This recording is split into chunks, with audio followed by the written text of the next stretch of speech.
Good evening and welcome to the May 4th regular meeting of the Mayor and City Council. The first item on our agenda is the Pledge of Allegiance. And as it is his final public meeting as our city manager, I'm going to ask Tony Tomasello to lead us in the pledge. And just as a note of reference, he led the pledge in his first public meeting, so this is sort of a nice bookend. So Tony, have at it. Thanks, Chad. I pledge allegiance to the flag of the United States of America and to the republic for which it stands, one nation, under God, indivisible, with liberty and justice for all. Thank you very much, Tony. Next item on our agenda is reflection, and in honor of everybody who has been impacted by COVID-19 and what everybody is going through right now, I'd like to call for a moment of silence, please.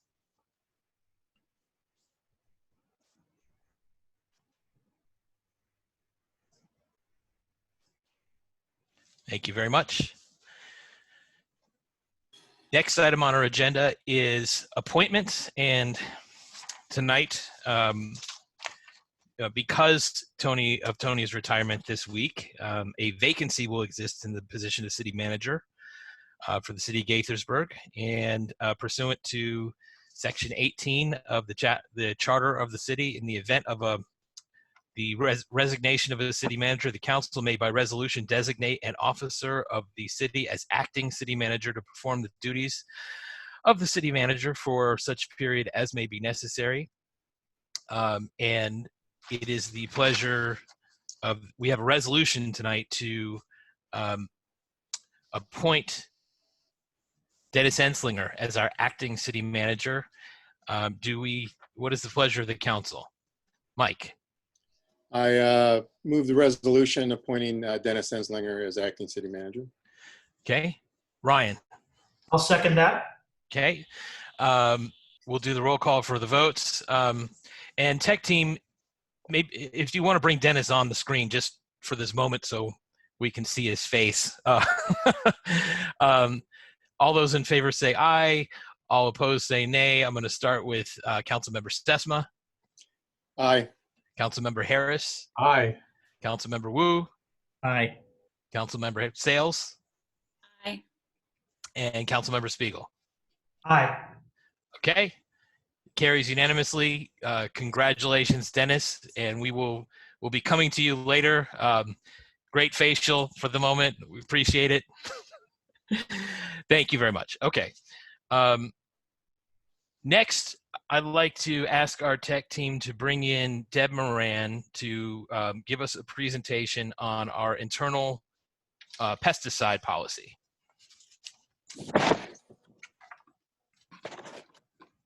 And I'm sorry, Deb Moran and Mark Scafidi as well. I didn't mean to leave you out there, Mark. And Mark, you're muted, just so you know. I'm going to mute myself and let you guys take over. Thank you very much. Good evening, Mayor and Council. I am very happy to, even if it's awkwardly virtually, present to you the city's new internal pesticide policy. We worked on this policy after our work session, which was on January 27th of this year. So we've spent a lot of time on it and finalized it. And so now we're going to review it with you. I'm going to give the majority of the presentation, but I may direct some of the questions over to Mark since he's got all the operational knowledge. So if you want to go to the next slide.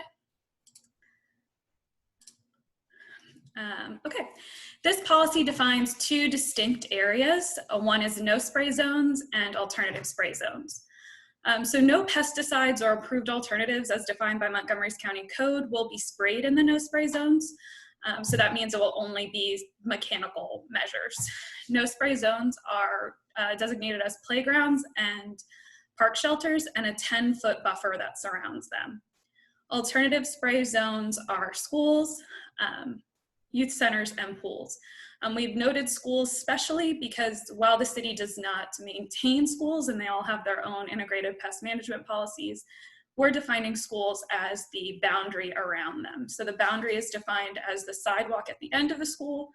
If no such sidewalk exists, it would be a 10-foot buffer around the property line. In those instances, it's mostly forest or grassland, so it wouldn't really be applicable to where we would spray pesticides anyway. Next slide. This next slide just shows a map of the alternative spray and no spray areas. One thing I want to note is it looks like there's a lot of white, but just because something is not specifically defined as a no spray or alternative spray zone doesn't mean that we broadly spray pesticides. Most treatments throughout the city are as needed spot treatments. And further on in the presentation, we'll discuss the treatment plan for all of the other areas that are not specifically defined. For a more detailed view of all the individual no spray zones, you can check the pesticide site book, which is in your packets. It starts on page 17, and these pages were already shared with the DPW staff, and they're already maintaining these areas according to the new policy. Next slide. As in Montgomery County's law, our policy has safety exemptions to ensure the well-being of our residents. These exemptions include the presence of biting or stinging insects, disease vectors, instances when safety mechanisms are compromised, when invasive species overtake 20% or more of an area, or when a pest threatens the trees, the life of our trees and shrubs. In many cases, or in cases when pesticides must be used in line with safety exemptions, the staff will follow a prescribed notification plan, which is on the next slide, please. So prior to spraying, the city will note the pending application on the city's website or through social media as appropriate. Staff will monitor the weather to ensure that application can be completed in line with the recommendations on the safety data sheet for that particular chemical. And then prior to spraying, staff will fence off the area, post a spray notification sign, and treat the area, and then it will be closed off for 48 hours prior to spraying again. We thought it was important to note that the pre-spray notification policy does not apply to biting or stinging insects on a playground because they're a significant immediate threat. So in instances when there is a biting or stinging insects, staff will escort all persons away from the playground and do a controlled spray in that isolated area. After kind of discussion with staff, we determined it wouldn't be best to close the playgrounds for 48 hours after that time period because then they would probably be closed all summer. So staff feels this policy has been developed to protect the residents of the city while maintaining operating efficiency. As I previously noted, we will still not broadly spray, and we will use what we have established as action thresholds for all the other areas. Next slide, please. So on this slide, you'll see kind of a snip of our action thresholds. So these are just two of the many. They're categorized by the pest and the level of threat based on the area. You can see a complete list of all the pests that have been categorized in the policy. That starts on packet page 50.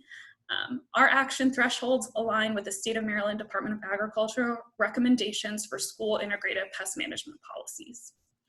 Next slide.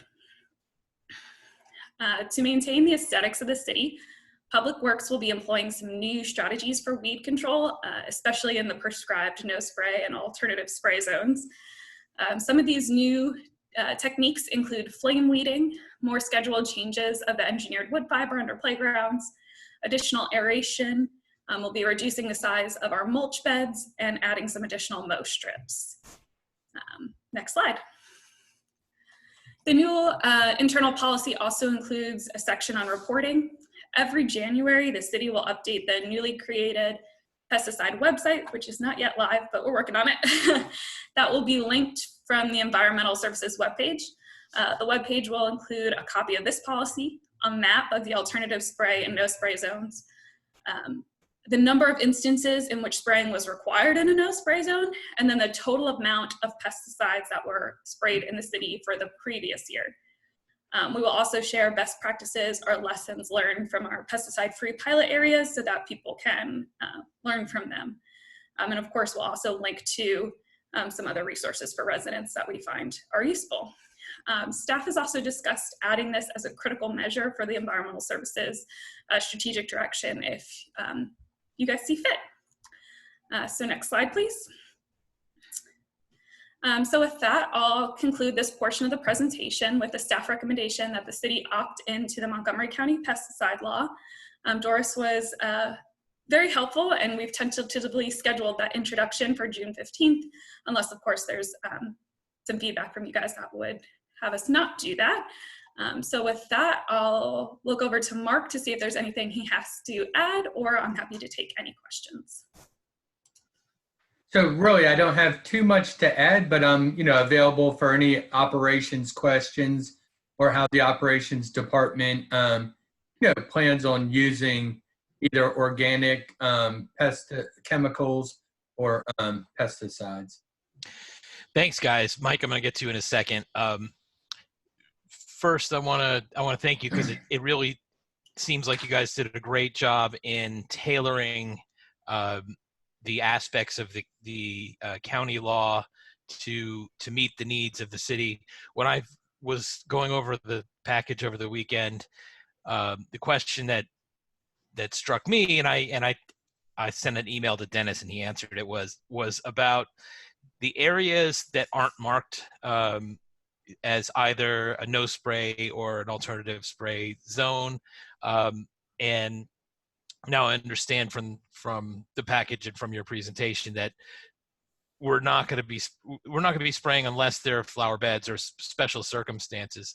So for an area like around Diamond Farms Park, which is close to where Mike and I live, right in the neighborhood, there's a lot of grassy area, and I was just wondering if our strategy to deal with weeds in that case is really by overseeding. Is that a departure from what we've done before, or have we been overseeding already, and this is just a continuation of policy? So that's something different than we have been doing. So in the open areas of parks, basically we just, we've only used broadleaf weed when we absolutely had to. So in our new policy now, we are going to aerate and overseed in the spring and in the fall to help crowd out all the weeds and have a better stand of grass growing. All right, so we'll sort of experiment and see how that goes. Yeah, so my question was really about the policy. I'll be interested to hear from the council about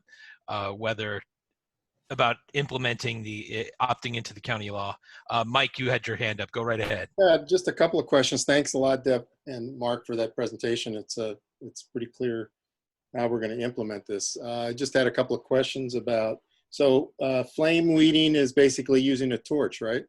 Yes. Okay. It is, yep. Okay. And then there's two parks. One of them we're talking about tonight that weren't on your map, Discovery Park and the CPSC Park. And I thought Blum Park is also missing. Are those three be included? So for the parks, it's not parks in general, it's playgrounds and park shelters within them. So I'm sure we can map those in. Okay. Well, so two of those definitely have playgrounds. So, Yeah. So I imagine they'd be included. And then with regard to opting into the county ordinance, how are we going to handle, how are infractions going to be handled?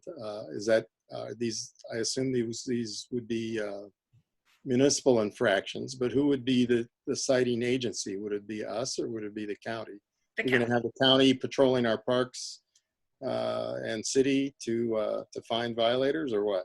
So we would look to the county to be the enforcers in that instance. They wouldn't be enforcing what we're doing on our parks because it's our internal policy. So we're kind of self-regulating in that aspect. But their enforcement policy currently is focused on education. And it hasn't really changed from the January meeting, which I believe they mostly discussed about outreach. So if someone reports a concern, they're still working on outreach for it.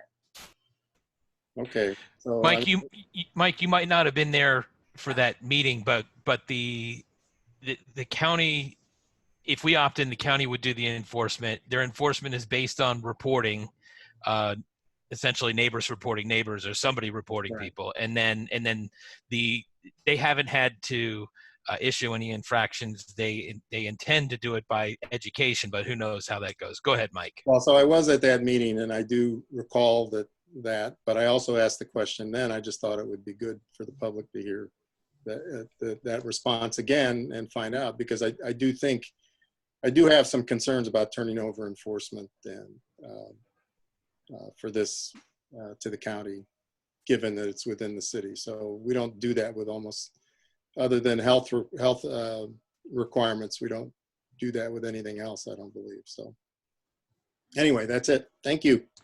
I see Rob's hand. Go ahead, Rob. Thanks, Mr. Mayor, and thank you, Deb and Mark. It was a good presentation, a good strategy on how we could be more environmentally friendly. Obviously, I support moving forward with these initiatives and any other initiatives that staff can think of to reduce our pesticide loads on our public lands. One comment would be, you marked the parks and the areas that we were using alternate and no spray, but the treatments that you mentioned as far as the parks in general, that's not necessarily typical of what other jurisdictions do. Being judicious with the treatment of our parklands in general is probably something we could highlight. One, it's informative to the public to know that what pesticide loads they'd be encountering if they're entering our park areas. And two, it's a green approach, or greener than what you might expect in other areas. Obviously, if we can look to ways to reduce pesticide use in general through soil management and whatnot, we should pursue it. But certainly putting it out there, the practices we're engaging in on the other parcels of land within the city is something that we should note, in my opinion. I do think we should move forward with introduction of the opt-in to the county's pesticide ordinance. As discussed at our last meeting, I would be in favor, if Lynn can think of a way. My concern coming out of that meeting is with the unlicensed pesticide applicators. Right. And I'm not sure that the county's law adequately recognizes the harm that they cause. And so I would be looking for mechanisms while adopting or while seeking to opt into the county's law to also fashion a way to, or a mechanism to, in my view, commensurately control the conduct of the unlicensed pesticide applicators in the city. Thanks. Thank you. Any other council members want to speak up on this? Lorianne, please go right ahead. Thank you, Mayor. So thank you for the presentation. I did have a question about the awareness. I think Rob touched on it a bit.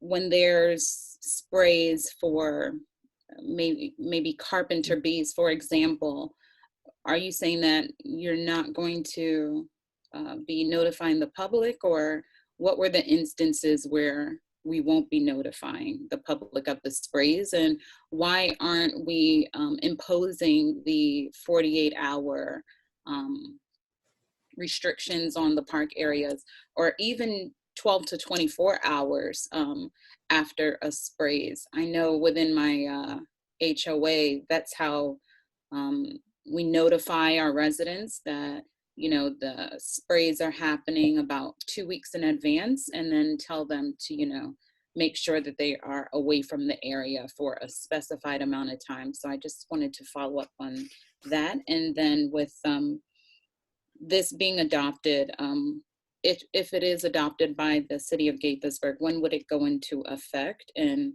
do you know if we have any pesticides available for the stinging killer bees, and have we had any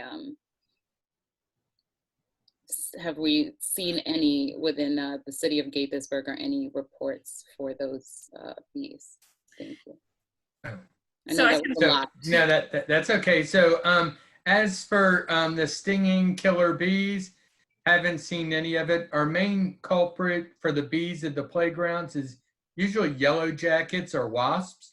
And we just use basically household bee spray to get the insects, and then we remove the nest, and then they usually go away. But that's throughout the whole summer that we usually have to do that. Just use regular bee spray from a store, and treat the nest, and then remove the nest so they don't end up stinging the kids on the playgrounds. So in what cases would we be notifying the public that we're doing the spray? In what cases would awareness be appropriate? So maybe if a really invasive weed got into a playground and got into the mulch and it just went like a carpet over everything real quickly, we would fence the playground off for a couple of days and then actually treat the wood carpet. But our main strategy is to replace the wood fiber more often to keep down on the weeds and to help with that. It's an issue for basically all the local municipalities. Montgomery County, also has a problem when a playground gets just, a creeping grass or something will get in there and it just takes over, the whole playground. But our goal will be to replace the mulch more often so that doesn't happen. Okay. And I think Rob mentioned something about the organics. Are we adopting this with keeping in mind that we would use organics? Are we phasing them in? Is it going to be a mixture or? So we will use organics, Okay. and but with the organic, it basically burns the top and it doesn't kill the root. The root. You have to spray organics over and over and over again. But yes, that is our game plan for, in the parks, around places where, children can play.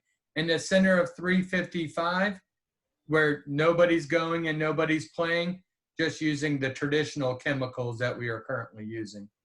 Okay, thank you. You're welcome. And just that last question that you had about when it would go into effect, we would get to decide that. So we could say be effective November 2020 or whenever we deemed appropriate. Neil, I'm sorry, Lorianne, were you done? Yes, I was done just thanking her for her response. Cool. Okay, go ahead, Neil. Right. So again, thanks for the presentation and thanks for the proactive approach to treating the city's properties. I think that my understanding is that the county actually has not taken that level of approach to its own parks and properties. So I think it's great. And it mirrors my experience of what we did in Kentlands that worked out very well. Also like to point out that the county's regulation, should we decide to opt in, doesn't actually, it bans, it tells people not to use these chemicals on their lawns and provides some penalties if they do, but it actually still makes them available in stores, which strikes me as odd. Anything that's available under state law can still be sold even though you're not supposed to use it. That's correct, right? Yes. It seems odd. I'm not sure if we have the power to do anything differently here, but just so the public understands, we actually can't ban the chemicals from being made available in retail. All right, that's it. I just wanted to make that comment. Thanks. Thank you. I'll give Ryan a chance if he wants to add something. Okay. All right. Thanks for the presentation. I sense that we have momentum on the council to do an introduction, so we appreciate you guys' work here. Thank you very much. Thank you. And we will move on in our agenda. The next item on our agenda is public comments, and we have nobody signed up for public comments this evening. I will note that anybody watching, anybody at all with interest can submit emails at any time, and they will be considered just like any oral testimony would. And so we're going to move on to the next item on the agenda, which is from the mayor and city council. And we are going to start with council member Sesma tonight. And then just so you guys know the order, as I see you guys on my screen, it's going to be Mike, Neil, Ryan, Lorianne, and then Rob. All right. Well, thank you, Mayor. And I hope everyone is doing well and still bearing up under the current stay-at-home advisory. I think it's important to recognize that infections and COVID-related deaths are on the rise still in Maryland. We haven't hit our peak yet. And so we have to be careful about that. So the best thing we can do is continue to try and flatten the curve by staying home, limiting our contact with each other, maintaining proper social distance from people who we don't share our residence with, and wash your hands and just be careful in general. I know this is hard on everybody. I know especially the children. For me, my wife and I, we haven't actually been able to hug our grandchildren for about 6 weeks now. So that's been very painful, actually 7 weeks now. So anyway, it's important to stay in touch while you're isolating yourselves. So there's lots of ways to do that. And I hope you are practicing that as well. So I wanted to touch on one other thing before I moved on to how I want to end this. May 1st was commitment day for many young people that are going to be starting college in the fall. And hopefully they'll be able to go to a campus that's open.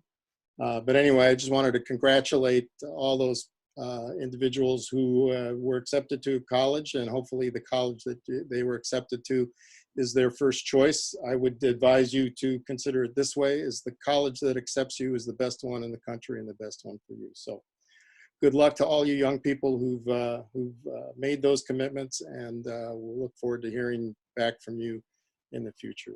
And then finally, this is our city manager's final meeting, his penultimate meeting as the city manager. And I just wanted to acknowledge and thank Tony for his terrific, calm and steady leadership and management of the city. I've known Tony, I guess, longer than anybody else on the dais now. So it's been 16 years. And I've seen Tony grow from being the economic development director and assistant city manager to city manager now. He's been a steady hand.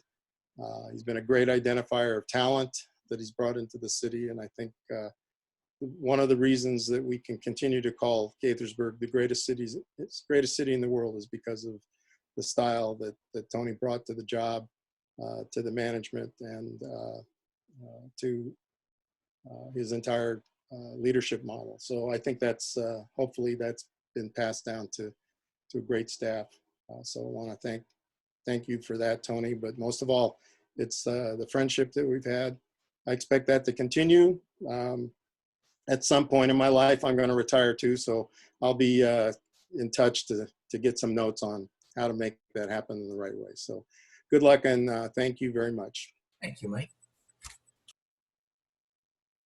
We'll move on to Neil. All right, thank you, Mayor. And first of all, it's the 4th of May. It's a special day, as you can tell, that I'm sitting on the Millennium Falcon. May the 4th be with you all. I remember Star Wars in the theaters in 1977, I think it was. Back in the days before home video and streaming, where you had, if you wanted to see it again, you had to go back and pay your money and go to the theater again. I think I probably saw the original probably 4 or 5 times. So anyway, that's it being said, I'd also like to join Mike and I'm sure my colleagues in wishing Tony well. Tony, you've been a great asset to the city. Our fiscal condition is pretty much unprecedented. I've never heard of another city that's in the kind of fiscal shape that Gaithersburg is in. Not just fiscally though, but in so many ways the city is has been in great hands. I'm sure we'll be in great hands going forward. You know, I just wanted to thank you as a person, as a resident of the city, as well as a city councilman. You make our jobs that much easier to do by everything that you've done on behalf of the city. So thank you, and good luck as you move forward. I would also like to piggyback on what Mike was saying regarding the COVID situation. There's been a lot of, you know, as an elected representative, people call and write to let you know that people are doing things that they shouldn't be doing. And it's unfortunate, but if there are gatherings, you know, they need to be addressed. Reading from the governor's latest order, this is not, he said, this is a deadly public health crisis. We are no longer asking or suggesting that Marylanders stay home. We're directing them to do so. No Maryland resident should be leaving their home unless it is for an essential job and for an essential reason, such as obtaining food or medicine, seeking urgent medical attention, or for other necessary purposes. So really, it's okay to walk around and get some exercise, but please take care of yourselves, stay indoors, Keep your kids home. I know it's tough to do, especially as the weather's getting better, but people are dying out there, people are getting sick, and the numbers are still getting worse. We're not through this by a long shot, so please take care. And I don't want to be a scold, but this is a very serious situation that we're in, and we need to do better than we're doing. All right, thank you, Mayor. I'm done. Thanks, Neil. We'll go to Ryan. Thank you, Mayor. Let me first join Neil in wishing all of those Star Wars fans, may the 4th be with you. We had some fun today in our house, our quarantined house, with our kids doing some Star Wars activities. So hopefully everybody got to enjoy it. First, I want to offer my thanks and appreciation as well to Tony.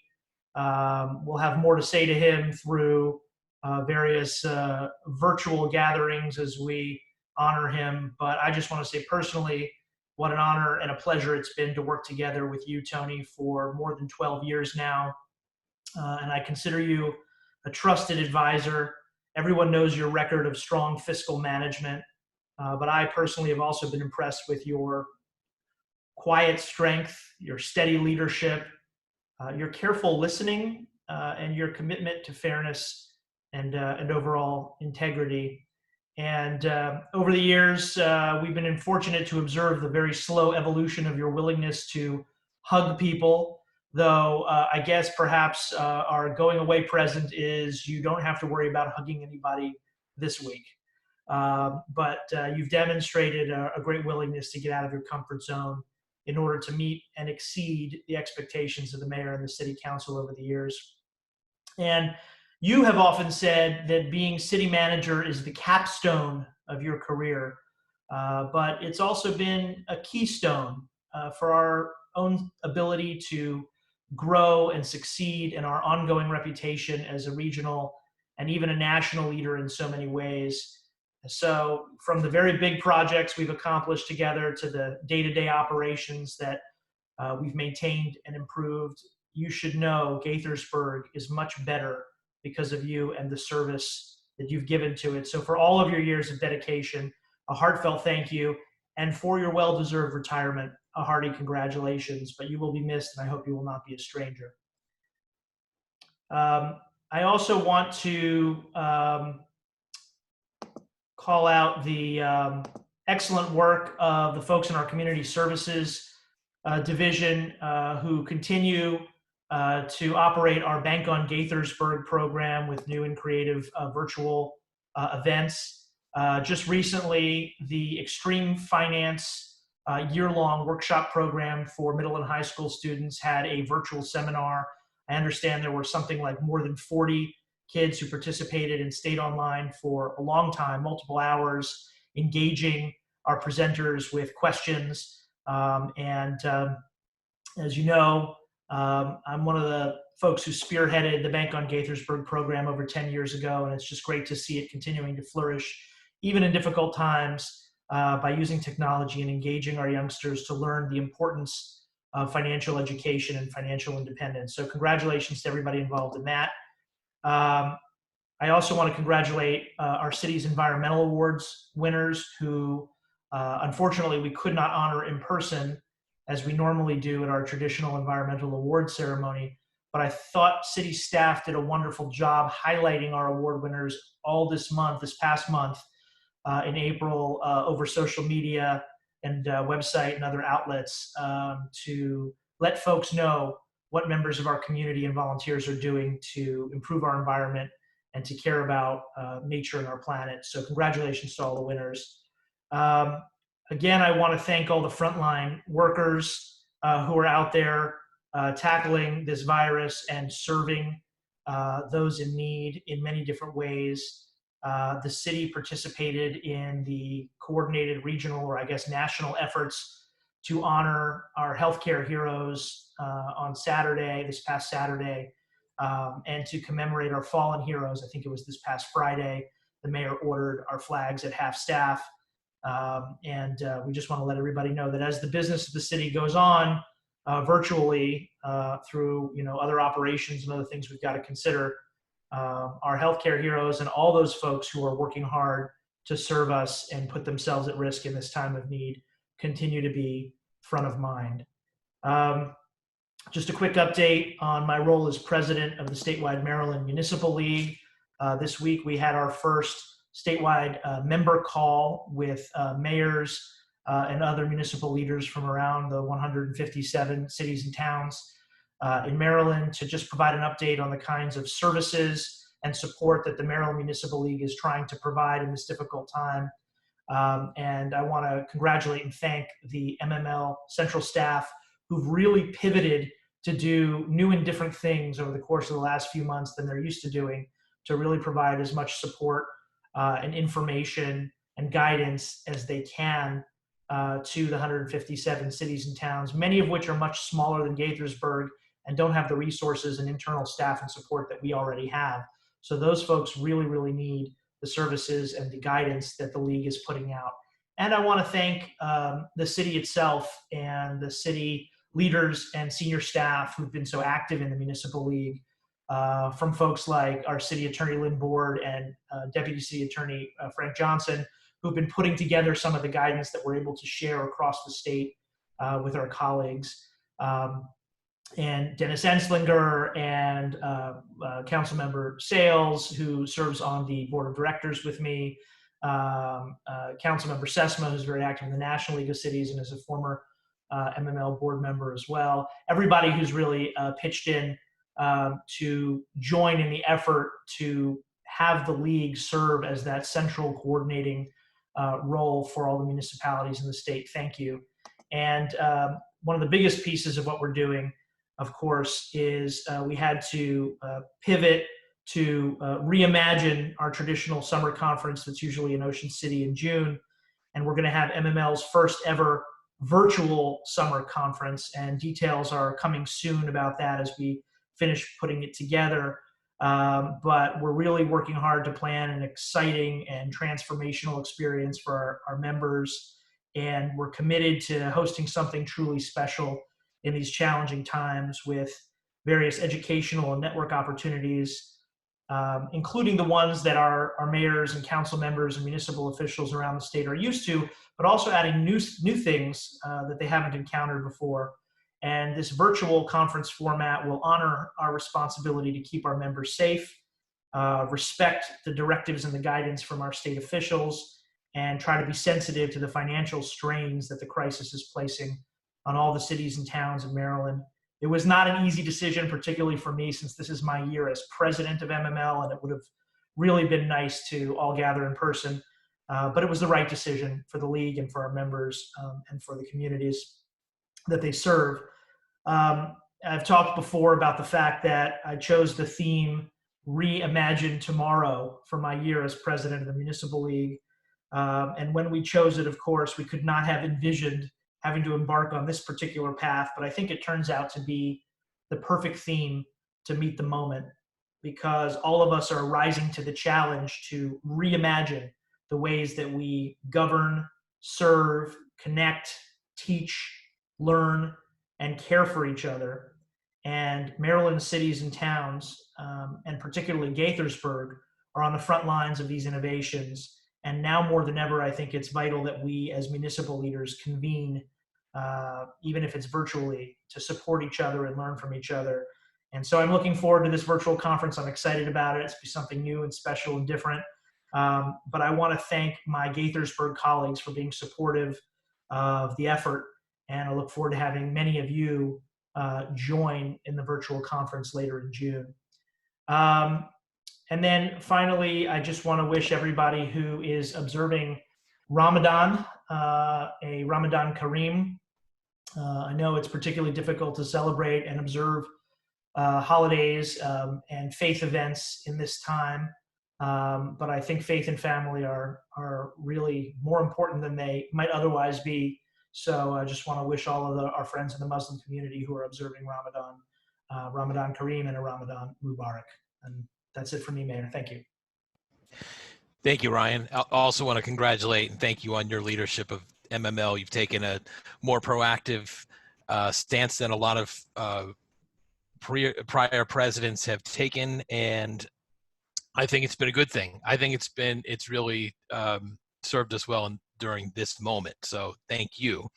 And we'll move on to Lorianne. Thank you, Mayor. So a few updates. We've heard a lot from our local nonprofits about the strain for different resources. I joined a call this week with the Montgomery County Food Response, and they are a coalition of nonprofits all across the county who are compiling lists for distribution locations, and opportunities for volunteers and their organizations to access meals, fresh foods daily. And that list is available on the Montgomery County Food Council's website. And if there are any individuals or organizations that are looking to partner with these nonprofits to address some of the issues with our underserved populations, we can also point them not only to our website, but also to the Montgomery County Volunteer website, if you're interested in learning how you can play a role in responding to the needs. There's also increased resources for nonprofits. There is a new grant initiative for the county where nonprofit organizations can apply for up to $75,000 in grant assistance who are responding to hard to reach communities in response to food assistance and food shortages. The council also approved $250,000 for small businesses and nonprofits. I know an earlier deployment of the application, they ran low on funds, and so the council was able to appropriate even more. And so just keeping in mind as we deliberate on how much we want to allocate to support our nonprofits, just know that others across the county are filling in the need where they can. In addition to the calls about local resources, I know Ryan has mentioned a lot. I also want to thank him for his service over the past year as leader of the Maryland Municipal League. It's been a pleasure to work with him as he reimagines the future during this public health crisis. I've been working with the National League of Cities as a member of their board of directors on quite a few calls regarding updates about appropriations. I know a lot of families may be struggling with keeping connected during this time. If you have Comcast, I know Comcast has been a great friend to people in need with their Comcast programs, Comcast Essential programs for low-income households. But the FCC is actually extending connectivity programs to ensure that people are connected at least until the end of the school year. And so the CARES Act, the next round of disbursements will include funding for individuals and organizations who want to continue to provide important access to the internet. There's also talk about the allocations for local government. In the previous rounds of funding, local governments under 250,000 residents have not received any direct funding. And so we are hoping that in the next round of funding, House Speaker Nancy Pelosi has suggested that $1 trillion should be allocated to our state and local governments over the next couple of years. And so hopefully we will be joining with our other colleagues across the country to ensure that the localities continue to be supportive during this time. It looks like we are being overlooked at this time, but I'm sure I'll work with my colleagues and we will continue to be vigilant and express our concern over the depleting resources that all of our municipalities are experiencing during this time. So In other news, and we'll keep monitoring, I'll keep providing updates from the National League of Cities, and just want to thank them for their continued leadership on the Hill on our behalf. This is also National Public Service Recognition Week. It started today and will end on Friday. I also want to thank our educators, and I also want to thank my fellow colleagues, my public service colleagues who are working on behalf of our residents every day during this crisis and beyond, and seeing us through. And we're all confident that we will emerge even stronger than before.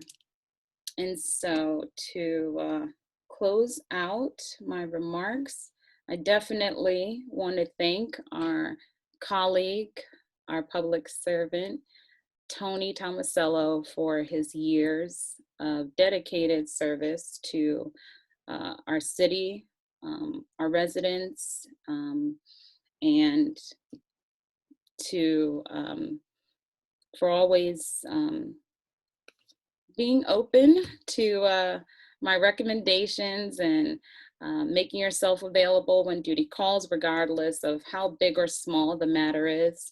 I really appreciated your service during this short time that I spent with you, but I'm sure your partnership with the mayor and council over the years has just been an invaluable contribution to our city. And I'm just really proud of your leadership style, your management style that has maintained our reputation as a fiscally responsible, thriving city with a small town feel.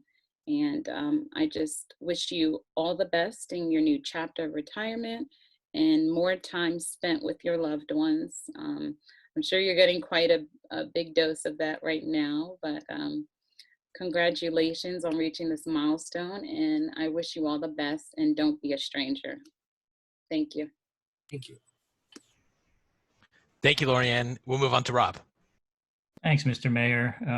Tony, it's been great working with you. I wish you all the best. We'll keep in touch. Dennis, you got big shoes to fill, but I'm sure you're up to the task. Unfortunately, you're gonna have to sit next to me. Isn't that right, Mr. Mayor?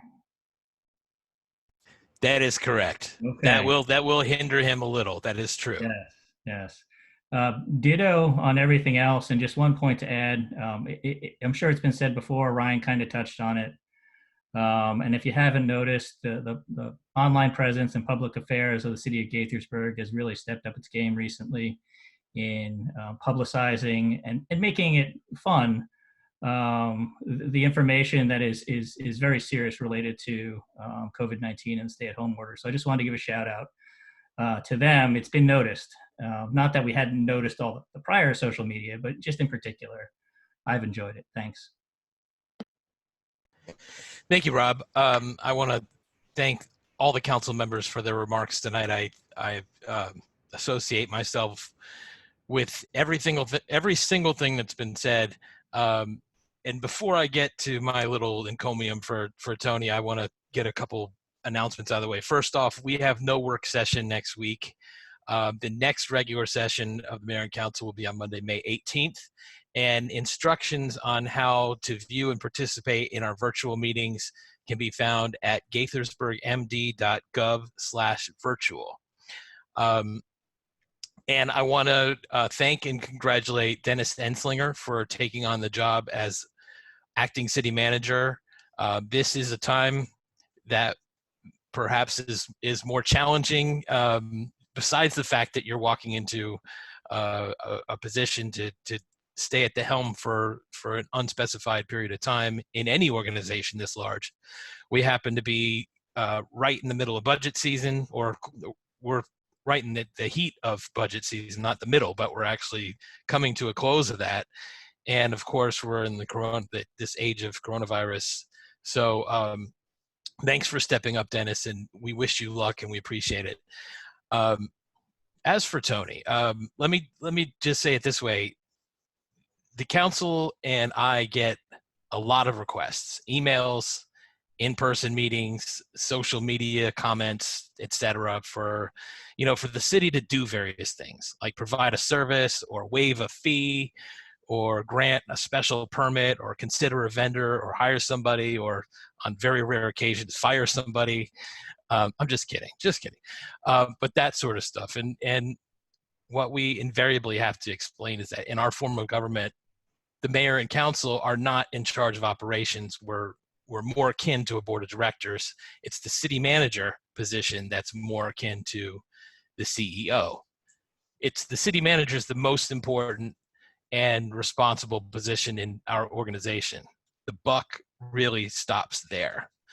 And what you need in a good city manager is someone who can manage people, oversee operations, manage budgets, and really steer the ship with a steady hand through the calm times and through the storms. And in our case, there are 70,000 people and hundreds of businesses that rely on our city manager to steer that ship. Tonight, I'm taking a moment to thank Tony for his service. And of course, we're all doing that, but we'd all rather do it in person and have like a full reception in his honor. But as Ryan said, perhaps he prefers it this way. I don't know. He'd probably want a reception, but he'd be a little uncomfortable, awkward about the hugs, which he would invariably get. Tony's been our city manager since 2012, right, Tony? 2012. But his service dates back, correct me if I'm wrong, 1996. That's correct. 1996. So, I during that time, there have been turbulent times, 9/11, the snipers, the financial downturn, Snowmageddon, Snowzilla, whatever we're calling all the big snow events, and here we are bookending with COVID-19, and there have been controversies. There's various budget controversies, and we had the situation with the Day Labor Center, and we had Kelly Park, of course, and we had backyard chickens. We've had some controversies, but we've also had some brilliant victories.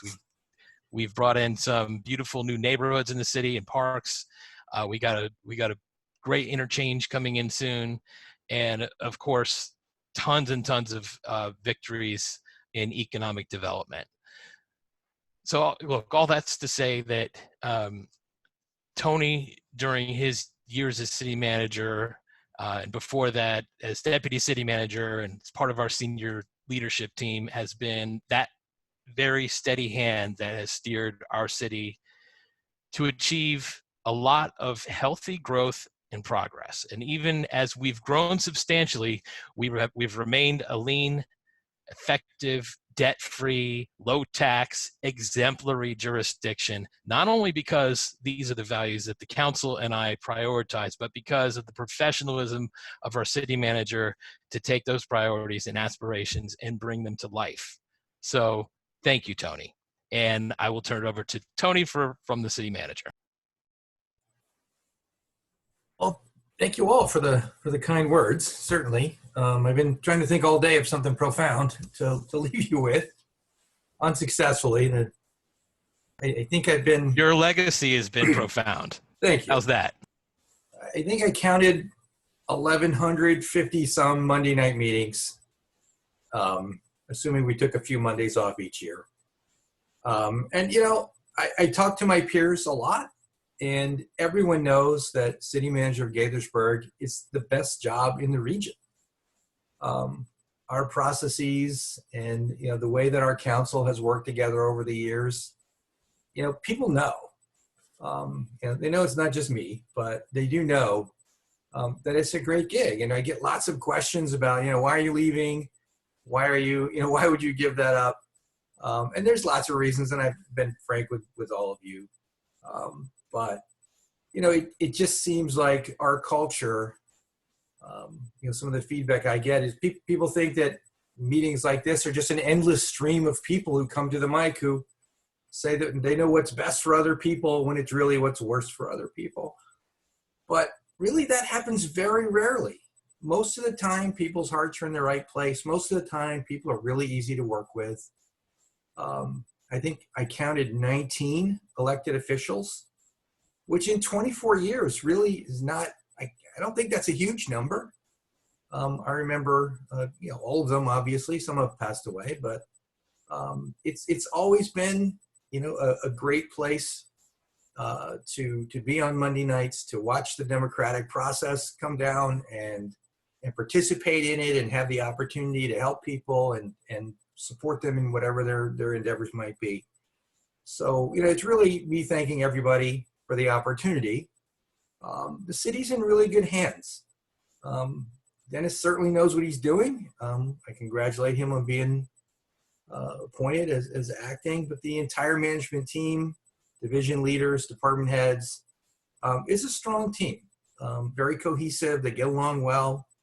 But the current circumstances, the dedication you see, the bravery you see, I mean, literally, most people didn't buy into municipal service, to exhibit bravery on the job. And you see it every day. And it's really, really quite remarkable, I think. And it's a reflection of again, this is a great place to be. It's a great place to work. We take care of our employees. We do. But they're giving it back to us right now. So you could say that it's bittersweet, and I will say it's bittersweet to have this be the last meeting. But, in the context of what's going on in the country and the world, who could possibly, say anything is bittersweet at this point? It's been a great run. As Ryan said, this definitely has been the capstone of my career. It may not be the last job I ever have, but if it's the best job I ever have, I'll take it. It's been a good time. So with that, I just want to turn it back to the meeting, and I know I've got some other interaction with staff on videos and things like that I'm looking forward to. I would have liked to have an in-person event, certainly. I do hate wraps though, and they always seem to show up at those things. So we can live without that. And we'll be seeing each other. We'll be communicating, and hopefully no one will be a stranger. Thanks to everyone for the chance. Tony, to be clear, when you say wraps, you're talking about the food and not the music. Oh yeah, the food. Just want to make sure the public understands that. I didn't think about that. Thanks. Yeah. Well, if we were in person, we would have given you probably 2 rounds of applause at this point, but it seems a little ridiculous to try to do that over Zoom. We can visually do it. You see all the rounds of applause. As I have the tech team bring up Tom Lonergan for the economic development update, I just want to mention that there will be an announcement probably tomorrow from the book festival about programming that will begin on the actual date when we had scheduled the book festival, May 16th, and we'll go on for four weeks of programming for the book festival. Really good programming. You guys are going to like it, and you're going to hear a lot about it leading up to those programs. And we will move on to economic development update with Tom Lonergan. Thank you, and good evening, Mr. Mayor. The effects of the COVID-19 crisis do continue to wreak havoc upon the nation's economy, and with the ongoing shutdown of non-essential businesses and stay-at-home orders still in place here in Maryland, the city does continue to feel the impacts acutely. Many businesses continue to struggle, though we are encouraged by our discussions with local commercial landlords, many of whom seem to be working to find ways to assist many impacted tenants with rent forbearance, deferrals, and other mechanisms to provide support. Seems that many of them would prefer to work with their existing tenants than try to locate new ones after the crisis has abated. Initial unemployment claims for Montgomery County for the week ending April 25th were down slightly from the prior week, a decrease that's more likely attributed to technical issues with the state's new one-stop application. Staff does estimate around 3,325 residents have filed for unemployment since March 21st. To date, 3 city hotels have shuttered operations due to the pandemic, and those still operating are reporting occupancies at half their seasonal average. Thankfully, Gaithersburg's proximity to hospitals, federal labs, and biotech companies seems to be providing at least some demand for our hotel operators.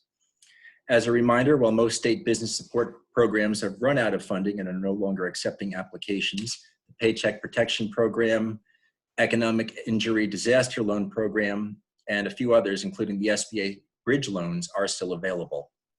The county's public health emergency grant, while no longer accepting applications, received over 6,700 requests for support, with nearly 700 approved as of today, awarding $6.75 million to date. Of those, the county received more than 1,000 applications from Gaithersburg, about 15% of the total, and has approved 71 of those as of Thursday for a combined amount of just over $746,000. As a reminder, as Lorianne referred to, our residents, those struggling to make ends meet, just a reminder that the city's Community Services Division continues to work hard on their behalf, along with the many nonprofit partners that are providing critical support. Among those, Community Services is working with 2 groups doing large-scale produce and meat distributions once a week, Gaithersburg Middle School and Barron's Lumber Parking Lot, via Crossway Community and New Hope Churches, respectively. And our grant-funded programs, such as Manna, Help, and Nourish Now, are working around the clock, as well as MCPS and Women Who Care Ministries and St. Martin's Pantry. A mapping of all those food pantry sites is currently being done by our in-house GIS team. Contact them anytime if you or anyone you know might need assistance at 301-258-6395, and they will be happy to help. And not to add too much to what's been said, but I did want to just take a minute to recognize and thank our outgoing city manager for his support, his guidance, and especially his friendship over the past 9 years. Tony, you were instrumental in establishing the economic development program during the Great Recession, and I can only hope that we can continue to be as effective with helping our community through this current crisis and beyond. You've been a great mentor, a great leader, and you will be missed. Thank you. Scott. Thanks very much, Tom. We will move on to our next agenda item, which is ordinances, resolutions, and regulations. And call, if I can have the tech team bring up Sean Stevens from our Public Works Department to talk about a contract for upfitting of 9 police vehicles.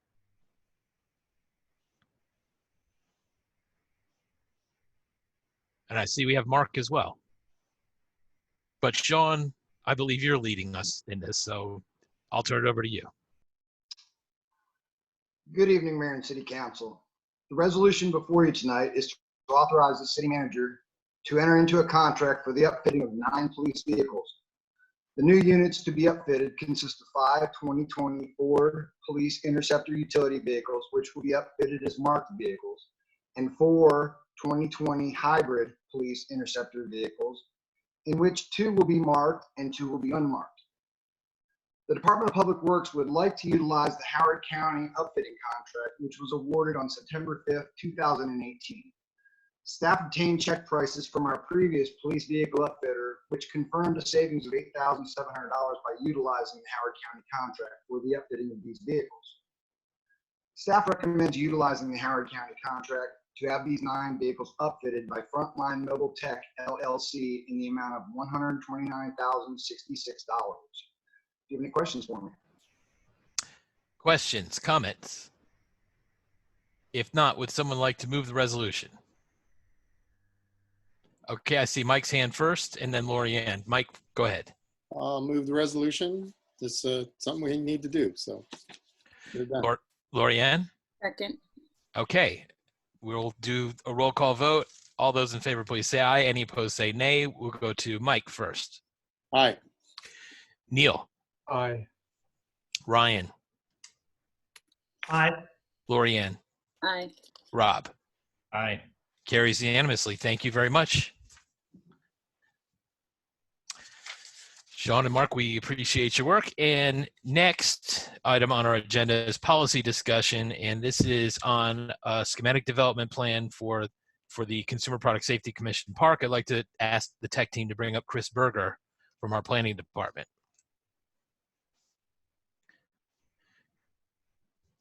Chris, you are now up. Unmute yourself and take it away. Oh, we have Sunil as well.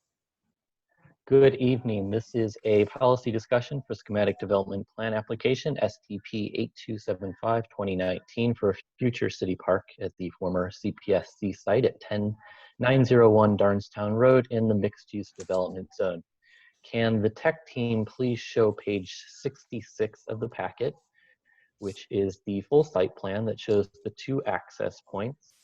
A joint public hearing before the Mayor and City Council and the Planning Commission was held on March 2nd.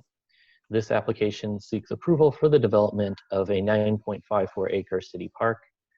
The plan proposes parking, community gardens, a bicycle skills course, open space, pavilions, a playground, fitness pods, and a welcome plaza. Can we go to the next page, page 67 of the packet, which is a more detailed site plan. During the course of the public hearing, the following aspects of the plan were discussed: the portable restrooms versus full service restrooms and other park design details, whether dogs would be permitted in the park, park access and parking, operation of the park features such as the fitness pods, bicycle skills course, and community gardens, the safety of the playground equipment, the project cost estimate and schedule, screening around the park perimeter, and stormwater management. Staff and the design team provided responses to the inquiries that arose at the public hearing. This is Exhibit 30 in your packet. One resident spoke from the public at the hearing, and since then, one additional public comment was received into the record. The Planning Commission was originally scheduled to provide their recommendation at its April 1st meeting. However, that meeting was canceled because of the pandemic. The Planning Commission instead reviewed the application at its April 15th meeting. The commissioners believed staff adequately answered the questions from the joint public hearing and were supportive of the project and recommended approval. The Mayor and Council's record originally was scheduled to close on April 15th at 5 p.m. prior to the Planning Commission's recommendation. At the Mayor and Council's April 20th meeting, the Council voted to reopen their record until 5 p.m. on April 23rd.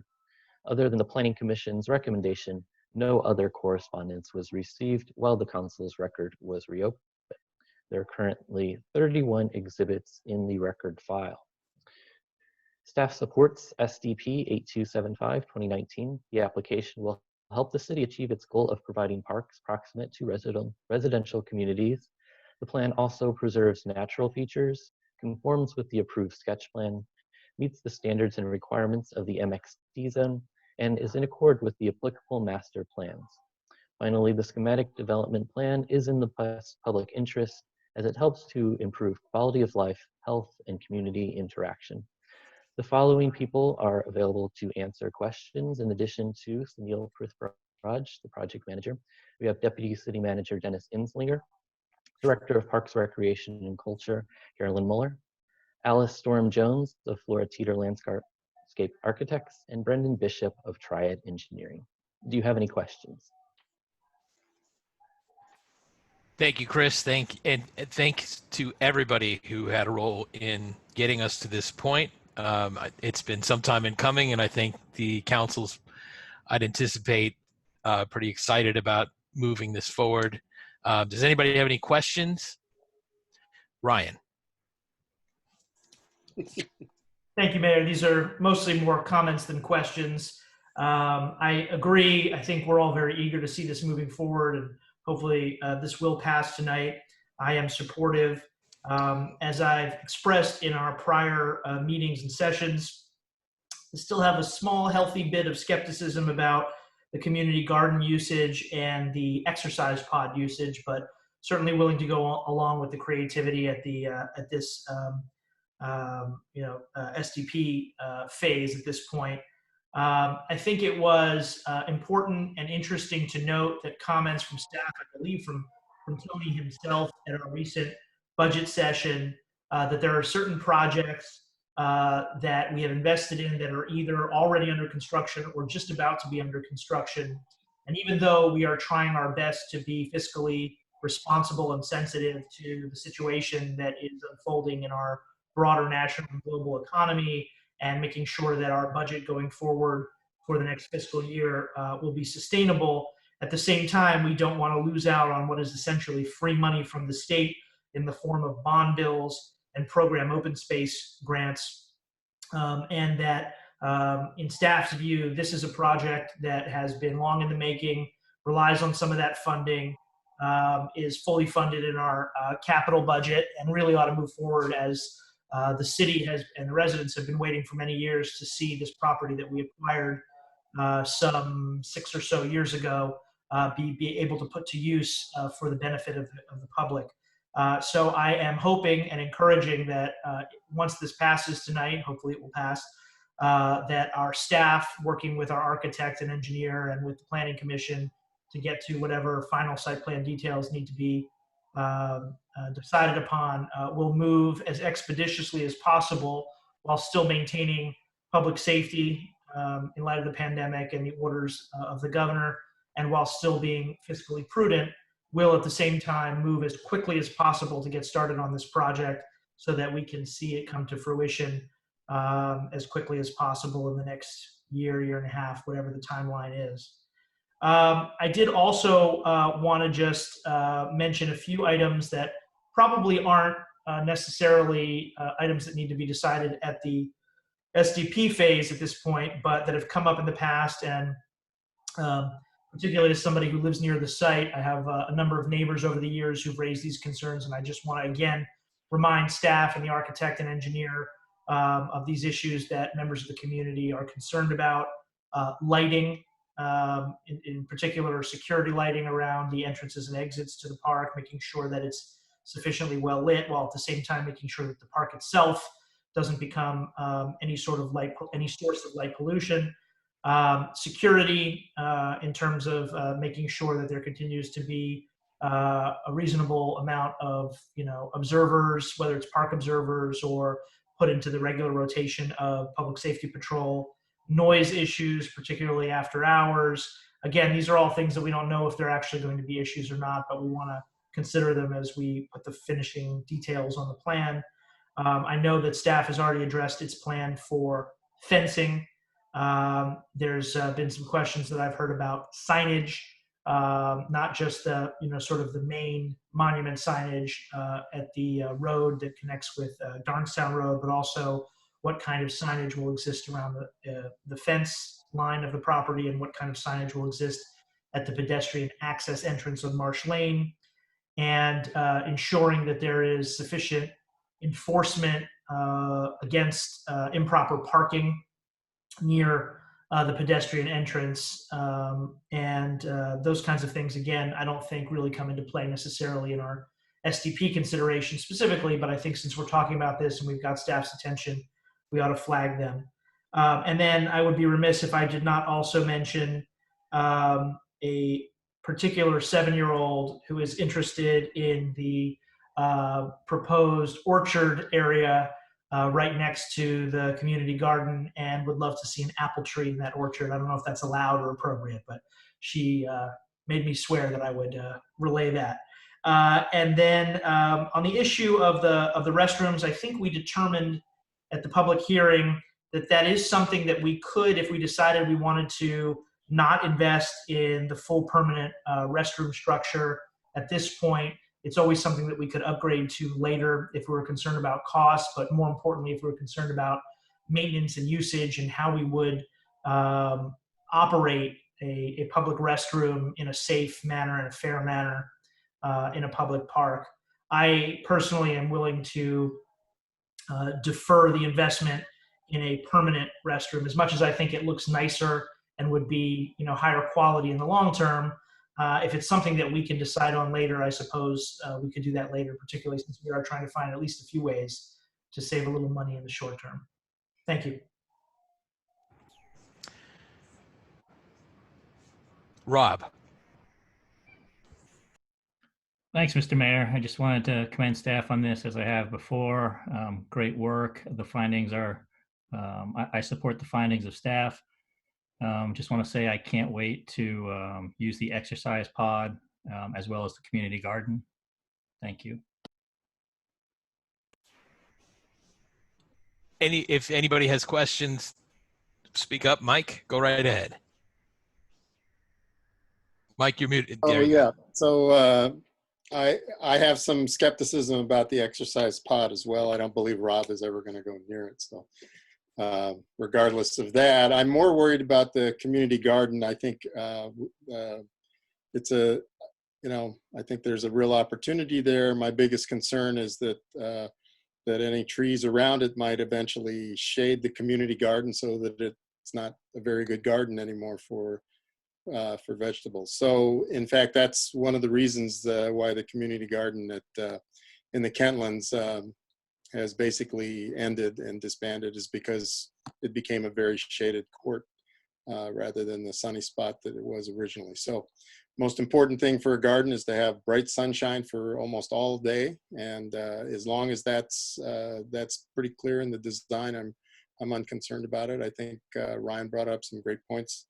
And I think we look at this as the way it's been designed is that there's going to be some flexibilities here overall, and that allows us to, I think, economize a little bit and introduce some new ideas and new concepts when perhaps some of the things that were in the original plan aren't working like we had hoped, but also to anticipate other potential innovative activities and aspects of the park. So I'm thankful that staff kept at it. And I know my colleagues have kept at it as well. So we're looking forward to seeing this come to fruition. That's it. Thanks, Mike. Lorianne. Thank you, Mayor. Just want to thank Chris and his team for coming forth with a completed plan for us to consider. I know we've already touched on quite a few things that we covered in that were covered by my colleagues, but I did want to ask, what was the thought behind not including any grills in this particular park? And can you tell me the difference between which parks in our city do have grills and which ones don't, and how that decision is made? Sunil, do you think you can answer that, or perhaps Carolyn Muller should respond? And Sunil, you're on mute.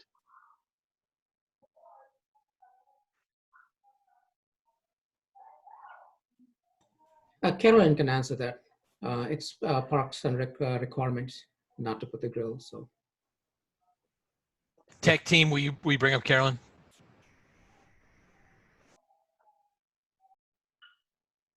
Welcome, Carolyn. You are muted right now. Thank you. Good evening, everyone. Good evening. So I do not have an inventory in front of me of which parks do and do not have grills, but we can get that information and get that to you.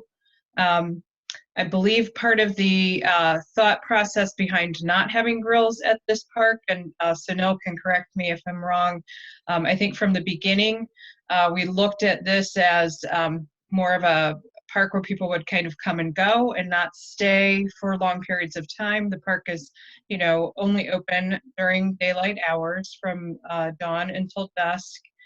We've got smaller pavilions there, not larger pavilions, which might lead to, you know, larger groups gathering and having grills and staying for a long time, but kind of, you know, folks kind of coming and going throughout the day in this park. And the pavilions can't be reserved? It's first come, first serve? Correct. Okay. Yeah, if I can get more information about which parks do have the grills and don't, I'd just like to get clarification on how we make that decision on where to place the grills, and I would just like more background on that. Okay, we can definitely get that for you. Thank you. And then Mike brought up a good point about the community garden. I love the idea of the community garden, but you know, the location and the long-term location of the community garden is going to be contingent on the amount of sunlight that area receives so that it is sustainably used. And so I'm just wondering if we've thought about the tree canopy that would be impacted by that particular area.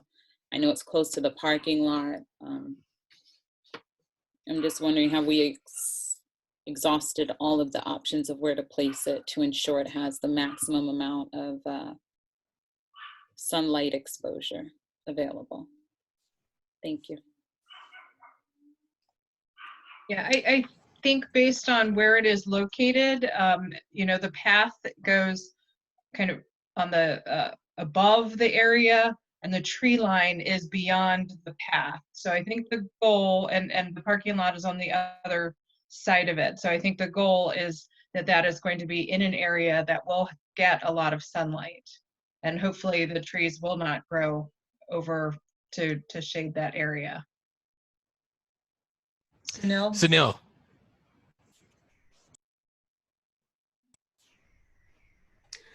Our architects have done the solar study, so they know the exact profile and the line of the solar study when we have done that one. So we have chose this particular location based on the full sun that we are getting.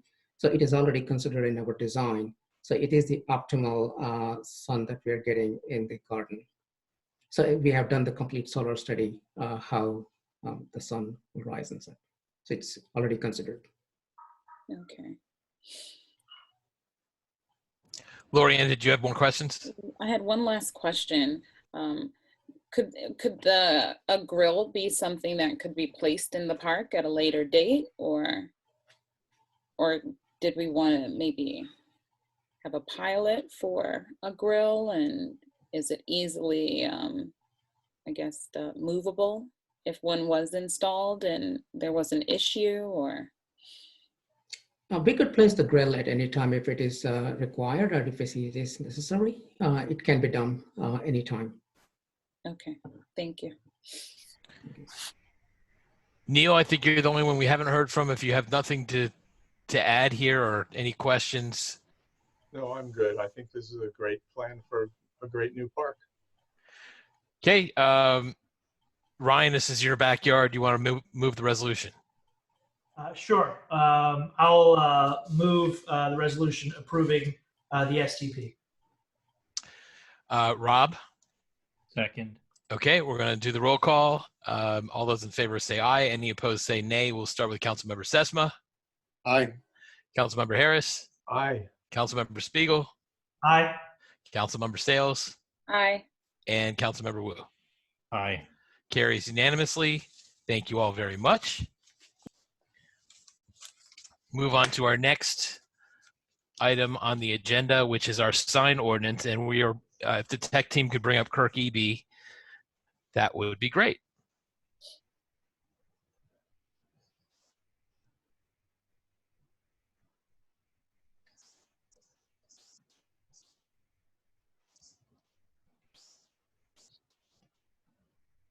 Here comes Kirk.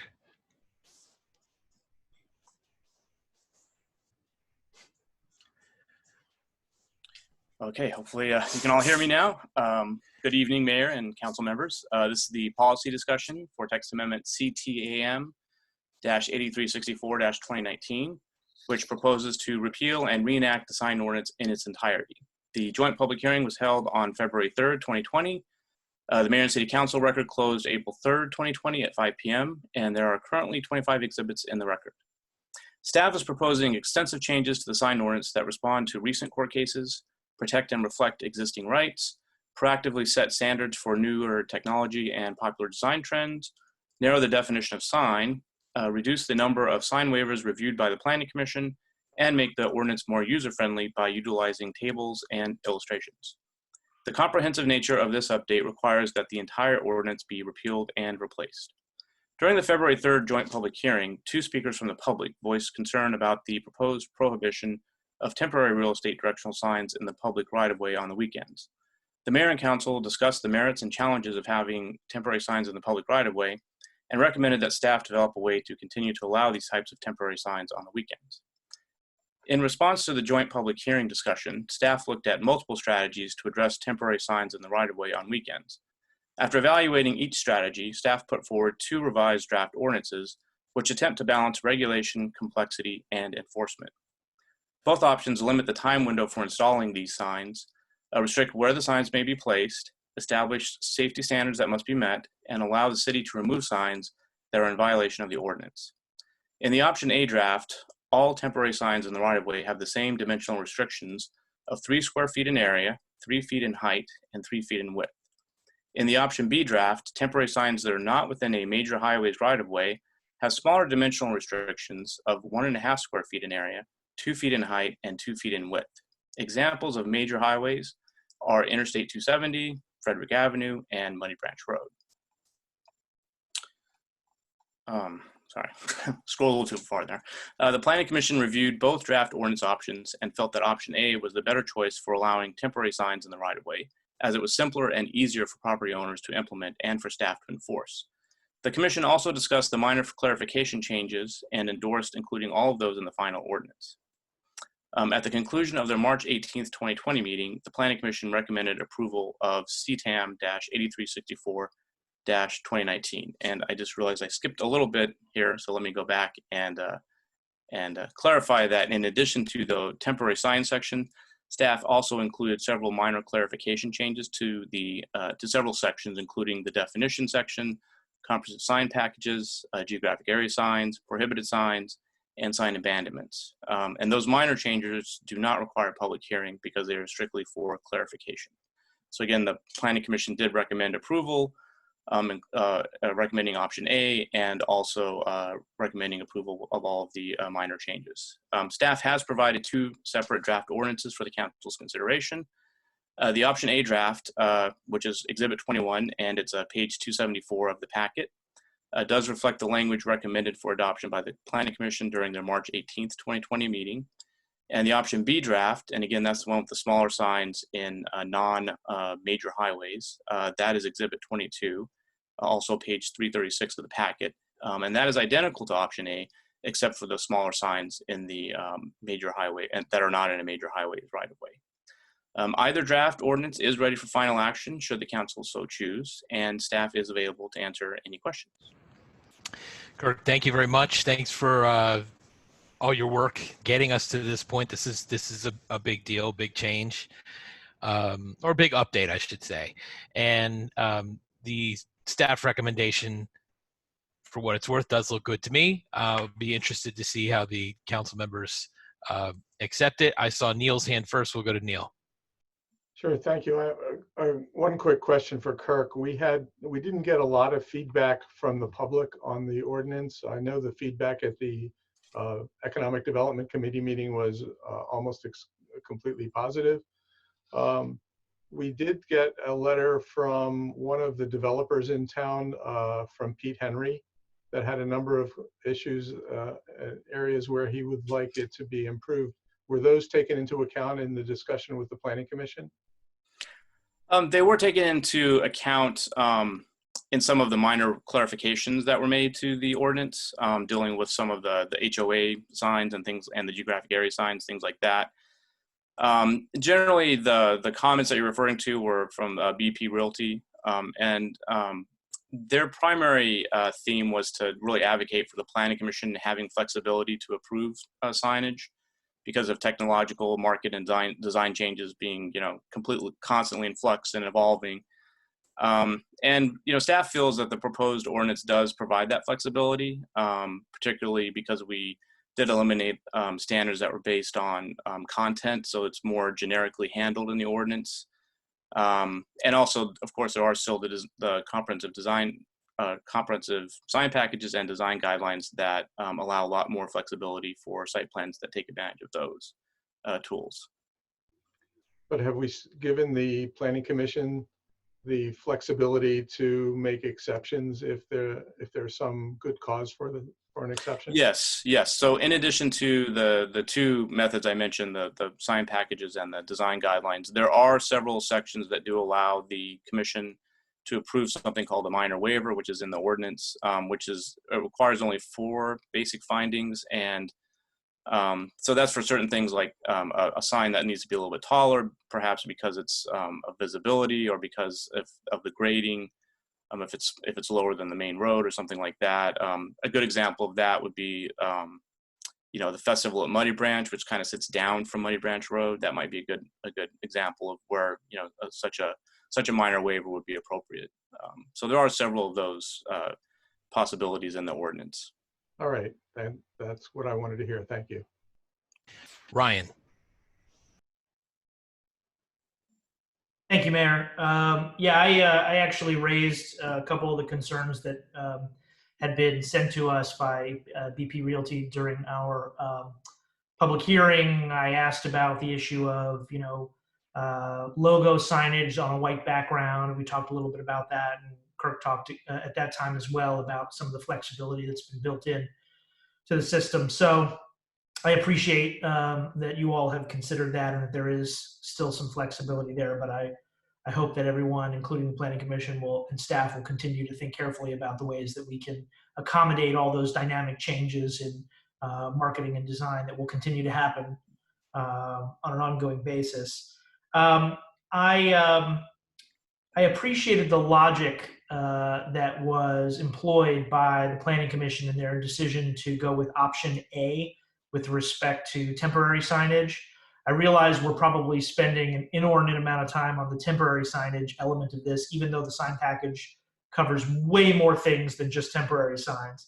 But I think that's an issue that, people think about, and, it's sort of easy for people to see and understand as they drive around or walk around or bike around our city. So I guess it makes sense that that's what we're spending a lot of time talking about.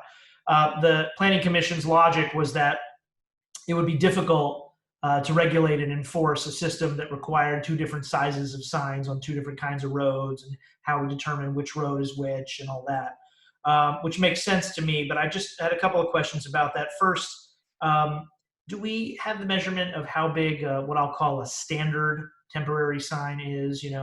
The kind of usual ones that we see stuck in the ground, whether it's a real estate sign or a political campaign sign. Are those the ones that are the 3 feet in size, or are those the ones that are smaller? So they do vary in size. Some of them are smaller. So some of them are, say, 1 foot by 2 foot. But most of them are like 18 by 24. That's the 3 square feet that is in the option A, as all signs. So and again, that's a maximum. So even under option A, people are allowed to install smaller signs if they feel it's more appropriate than the larger signs. Coming up with that number, staff did actually go out to the field to look at what temporary signs were out there in the world. Some of them outside of Gaithersburg, but we thought it was good to sort of look around and see what was being used. And the 3 square feet seemed to be the maximum size for most of them. There were a few that were larger than that, but staff also felt that, once you get above that size, they start to get a little bit more visually intrusive. So we really thought that was the right realistic answer for limiting the size and at the same time accommodating the industry. Okay, thanks. And then with respect to the time and location restrictions that are in the draft, can you talk about those and how they may vary from what's been in the existing ordinance to date with respect to real estate signs? What are the times over the course of a weekend where a temporary sign would be allowed under the draft ordinance? What are the location restrictions? Are we still saying they can't be in the median? And what, if any, distance restrictions are built in terms of how close one sign can be to the next sign? Okay, well, I will attempt to answer all of those and remember all of those questions. So the first question you had was the difference between the proposed and the current ordinance. So the current ordinance only allows real estate directional signs. So that's a content restriction, which of course we've removed in the new ordinance. So now any sort of sign with any content would be allowed in the right of way on the weekends. The existing ordinance also allows those to be installed on Saturday, from Saturday at sundown, I believe it is, to, or 5 p.m., something like that, or Saturday at noon, I think that's what it is, Saturday at noon to the following Monday at sundown. So what we did, because we heard the council talking at the meeting, and we felt that Friday at noon made more sense. That way you get all day Saturday, because the weekend, kind of does start on Friday. So we have extended that period slightly from the existing. And then the sizes, or the distance between signs, we do have a distance requirement, and it does vary between the two options. So when it's a 3 square foot sign, when it's a larger sign, we require the 6 feet. Actually, it does not vary. It is 6 feet no matter what the size of the sign is. So whether it's a smaller sign or a bigger sign, and staff did, if you look at the presentation we gave to the Planning Commission, we did have a couple of pictures in there to sort of show what it looked like with signs placed 6 feet apart versus placed less than 6 feet apart. And it's 6 feet seemed like the reasonable distance, again, to reduce the possibility of visual clutter, but at the same time allowing a fair number of signs to be placed, so that you don't get just one sign on each corner. We thought that was not reasonable either. We wanted to make sure that this can be used as an economic development tool or just as a freedom of speech tool, so that we didn't want to limit it too much. So I think these days everybody's very familiar with the 6 feet apart measurement. So that's yes. Yes. But so just to be clear, we're talking about starting Friday at noon through Monday at noon. It's actually Monday at sundown, but Monday yes. at sundown. Yes. It would be essentially a race to the right of way. Whoever puts their sign in, assuming it complies with all other aspects of the regulation, whoever puts their sign in first, the second person to come along would have to put their sign at least 6 feet away from that, right? That is correct. And you also reminded me of another question you had, which was about whether signs would be allowed in medians.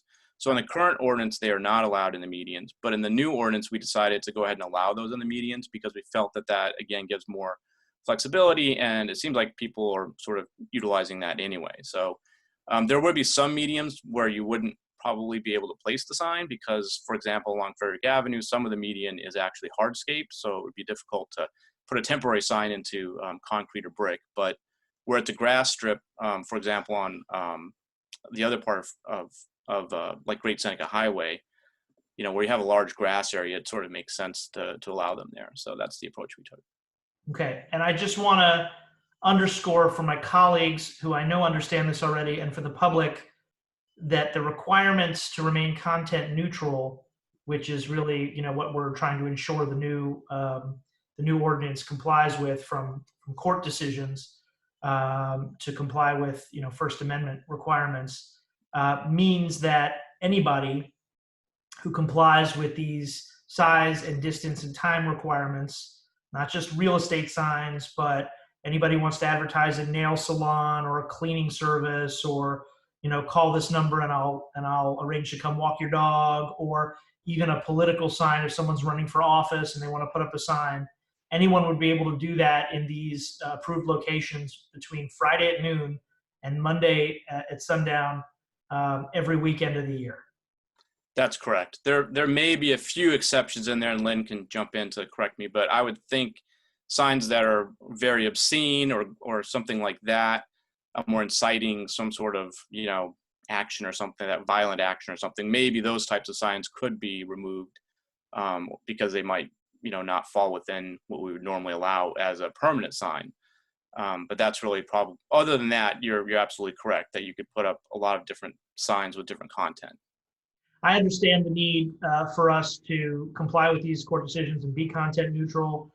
I just am admittedly a little nervous to see how this is all going to play out. I think many of us are. Hopefully, it will be, we're making a mountain out of a molehill and we'll see that it will be fine. But we may have to come back and revisit this issue if we see that folks are taking it too far and abusing it and it becomes way too much clutter. We might have to get to the point where we're talking about being much more restrictive or even banning all temporary signs at some point down the road. But for now, despite my caution and concern, I'm willing to give this experiment a try. But I think you understand where the concern comes from, given that we're basically making it kind of a Wild West in our right-of-way and our medians for signage on the weekends. Even if people are complying with these distance and time and size locations, it's still going to be quite a bit of a Wild West, I think. So we'll see how it goes. Thanks. Who's Mike? Go ahead, Mike. Okay, thanks for the review of that. I'm the only one on the council now that voted on the sign ordinance that we're replacing now in 2006, and I think there were pretty good reasons for why it was introduced at that point. One question I had in terms of temporary signs, is there a prohibition against using existing standards and poles to attach a temporary sign to, or is that allowable? Whether by tape or by, a quick tie or something like that? So there is a prohibition on attaching the sign to another pole or something like that. There's also a prohibition on attaching it to something like a traffic light Okay. or a speed camera or something like that. Yeah, they really have to be freestanding and just placed in the ground. They can't be attached to another object, and they also can't block another sign. So that's the other thing. If there was already a monument sign in the ground, someone's not supposed to place a temporary sign on the weekend in such a way that would block that monument sign in the ground. So. Okay. All right. That's one of the things I just want to make sure about, because that's often done all over the country. So if there's a clear prohibition, then it doesn't matter what the content is. It's basically, you have to find your own way to put the sign up. So I think, the original intent of this in 2006 was to provide clear guidance on signs, I think to reduce clutter, to improve the aesthetic in the surrounding area. But I think, certainly it was as we go back and look at it, it's certainly a complicated ordinance. I think what's most important about this, and I see it, this is one of the largest packages we've had in my memory, just on a single issue. But, this is a much more clear process. The guidance, I think, is clear for people who want to put up a sign. I think we have to remember that there's a significant, for most of the signs we're talking about, not the temporary signs, but a significant fiscal investment in terms of the people who want to put up a sign to advertise their business or anything else. So that's considerable. And I think whatever guidance that we can provide is going to save people money in the long run. We need a process that's transparent and flexible, and I think that we have that here as well.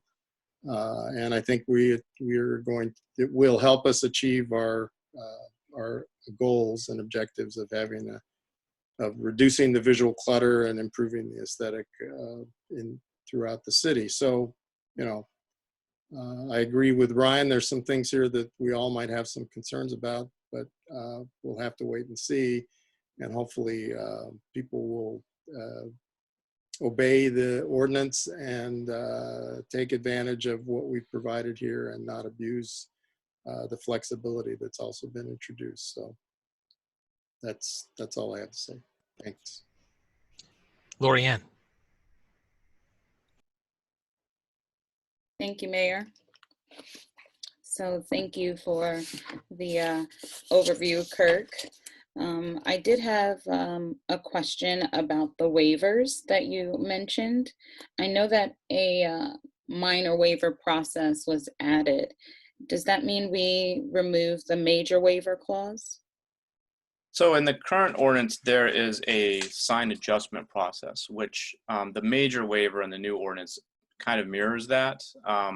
It is a more cumbersome and a higher standard to meet. And so staff felt that there was a need for this minor waiver, which is a little bit easier to meet because the findings are a little bit more, a lot easier to meet. So it was sort of a balance between saying that, well, there are some situations where the commission should allow for some sort of deviation from the ordinance, but we didn't want it to just be sort of a giveaway. We wanted to make sure that there was something that said, well, if there was a real reason not to grant it, they would have the ability to do that. And that's why we did the minor waiver with the four findings. Yes, 4 findings. But the major waiver does essentially mirror the sign adjustment process.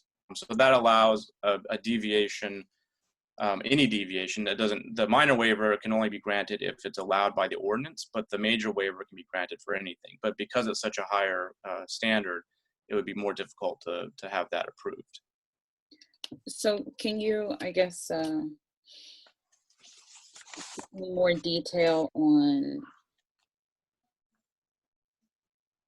when this, I guess in which case, which one would be used, or how this would be played out in a real situation? Which one would? So for example, the minor waiver, as I mentioned before, there is a minor waiver that can be granted for a taller sign than the height limit in the tables in the back. So in order to grant that, the commission would have to review the 4 findings under the minor waiver, which are essentially just not having an adverse impact on health, safety, and general welfare, or its general public, or the residents and businesses, or the surrounding property. it would not be a hazard to traffic, vehicles, or pedestrians, and the deviation is necessary because of location, obstructions, or other factors that adversely impact the visibility of the sign, and the deviation is in conformance with the purposes of the article. So in the beginning of the article, there's several purposes that are discussed. So if those findings are met, then the commission can go ahead and grant a minor waiver. But again, a minor waiver, it can only be granted if it's allowed in the ordinance. So again, with the example of the height, the sign height, there is a provision that says the commission can grant a minor waiver to exceed the height. So if that language is not present for something that somebody wants to do, for example, a white box sign that's internally lit, which has been prohibited at least since before the 2006 ordinance even. If someone actually wanted to do that and ask for a major waiver, then they would have to meet in addition to those 4 findings for the minor waiver, there's an additional 6 findings, a total of 7 actually, and the major waiver that they would have to meet. And it would probably be difficult to meet that because they would sort of be given something that other property owners are not given, which is really not the purpose of the major waiver. So it'd have to be something particularly unique to a property. Again, my earlier example of the festival at Muddy Branch being located a little bit lower down, actually quite a lot lower down from Muddy Branch Road, the major road there. That might be a case where if there was some reason that they needed a major waiver for something that wasn't explicitly laid out in the ordinance, that might be something that they would be able to apply for and potentially be granted. Okay, thank you. And then the median signs. I know Brian mentioned something about the campaign signs.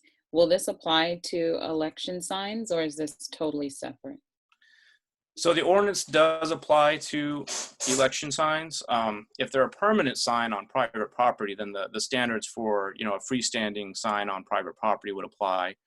And back in the tables, it really depends on the underlying land use, if it's residential or if it's commercial or if it's something else. If it's a temporary sign in the right-of-way on the weekends, it will apply to that as well.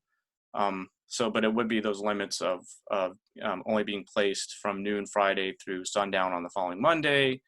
It has to be 6 feet from any other sign. There's a limit depending on which option is used and depending on the type of highway.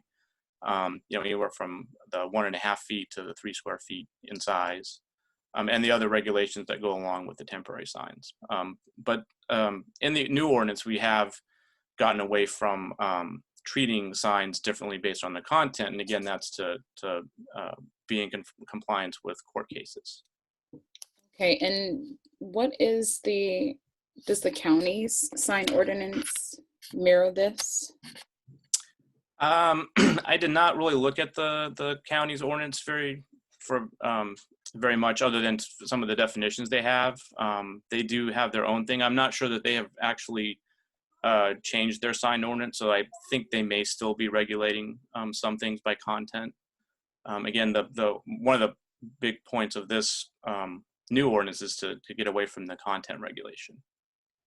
I'm just concerned about the limitations proposed for the temporary signs to only be visible on the weekends, and just the amount of extra work it would place on our city staff to go around and collect signs and house them. And I'm thinking about the election signs and during campaign season, not just with our local elections, but just county and statewide elections.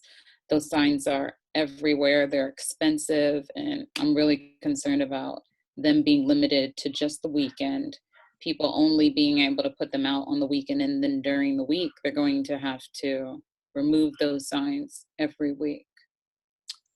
That is correct for any signs that are in the right-of-way. And keep in mind that the current ordinance actually does not allow any signs in the right-of-way on the weekends except for the real estate directional signs. So in theory, our staff would already be enforcing that and removing any sign that's not a real estate directional sign that's in the right-of-ways. Now, if it's a temporary sign that's on private property, that's a different situation. That follows the temporary signs in the tables in the back. So again, the right-of-way part only applies if you're putting it in a right-of-way and not on private property.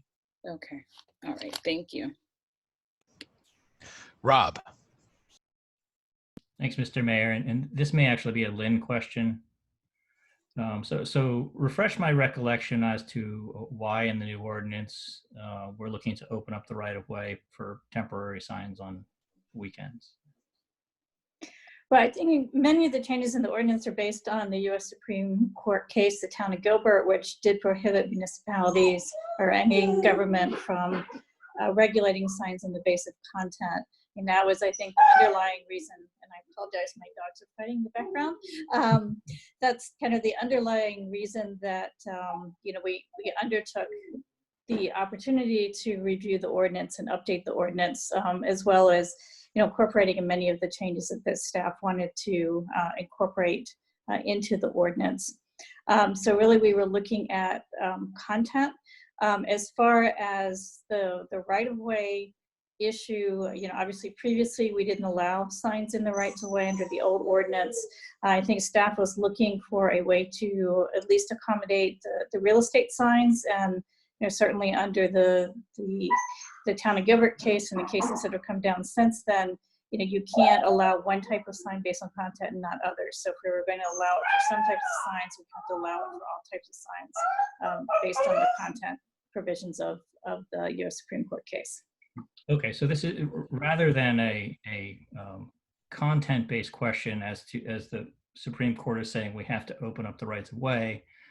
The decision here is to open up the rights of way in a limited fashion because staff supports allowing the placement of real estate signs, and because the staff supports the placement of real estate signs, then we have to be content neutral on all the signs that are placed during that duration. Is that fair? That's a fair characterization. The original draft that staff presented, I don't have in front of me with the exact exhibit. Actually, I do have it. It was exhibit number 2, and it's packet page 214. In that original draft, we had, because only real estate directional signs were allowed under the current ordinance, we had actually proposed not allowing any signs in the right-of-way. And there was a lot of discussion during the joint public hearing about, that not necessarily being a good idea for real estate signs. Particularly, 2 people from the real estate industry actually spoke at that meeting. A couple of council members also brought up the concern about not allowing signs in the right-of-way at all. So council did direct staff to add that back in some fashion. And there was some discussion at that public hearing also about what Lynn was talking about, that you really can't limit it to by content. So you won't be able to say only real estate directional signs. You really have to open up all the signs being allowed in the right-of-way. So that's kind of how we got to where we are.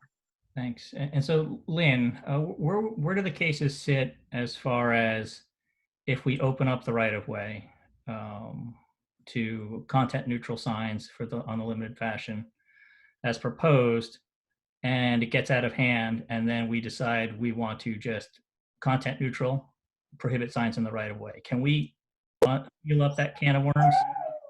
Yeah, I mean, we could certainly amend the ordinance in the future to prohibit all signs from except for obviously our own public signs, but we could prohibit all signs from the public right-of-way. Okay, so there's no concern that if we open up the right-of-way, we're not able to revert back and close the right-of-way? Correct. Okay, Correct. Thank you. Any other questions? Not seeing any. Would someone like to move one of the 2 versions of the ordinance?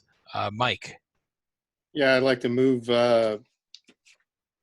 CTAM 9364-2 2019, final amended version, option A. Neil. I would like to second that motion. Thank you. Okay. Thank you. Okay, we will call the roll for the vote. Vote yay or nay, or and not yay or nay, aye or nay. We will start with Councilmember Sesma. It's getting late. I'm a little loopy here. Aye, yay. Okay, well done. Neil. Aye. Ryan. Aye. Lorianne. Aye. Rob. Aye. Okay, The ordinance version A carries. Thank you very much, Kirk. Thank you. Particularly appreciate the hypothetical answer. You did a really great job with that. We will move on to our next item of our agenda, which is our last, and that is, we'll start with from the city attorney. Nothing further this evening, Mayor. Thank you. Okay, tech team, can you bring up Dennis, please? I know he had an item for us.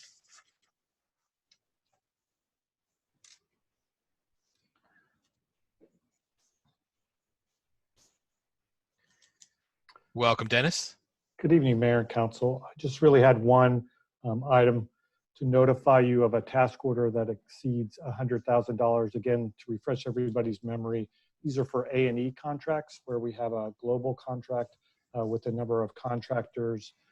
You approved the original global contract with those, but anytime we exceed a task order over $100,000, we've agreed to kind of come forward and let the public know with regard to that item. This is actually a change order to an existing task order for the fiber optic duct banks that we're installing as part of the police station. Those would connect City Hall, the concert pavilion, the new police station, and the new monument sign, which is what was originally planned. We've found a couple other locations in the general vicinity that we would like to do fiber optic to also, and feel like this is the best time to do that. In order to do that, we have to increase the A&E contract from $96,500 with SETI and Associates by $14,000, so that would exceed the $100,000 with regard to that. We do believe that we're probably still going to be within budget of what was set aside for this particular project on the whole. So it's really just a notification to the mayor and council. And then I just had a couple. We don't need to vote on that.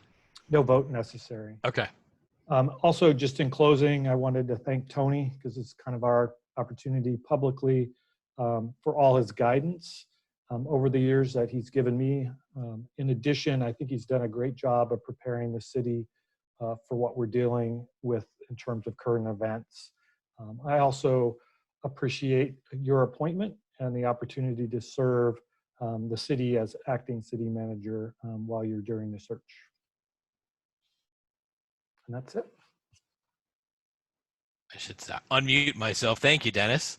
And I will remind everybody that the next, we have no work session on next Monday, May 11th. The next regular meeting of Mayor and Council is on Monday, May 18th.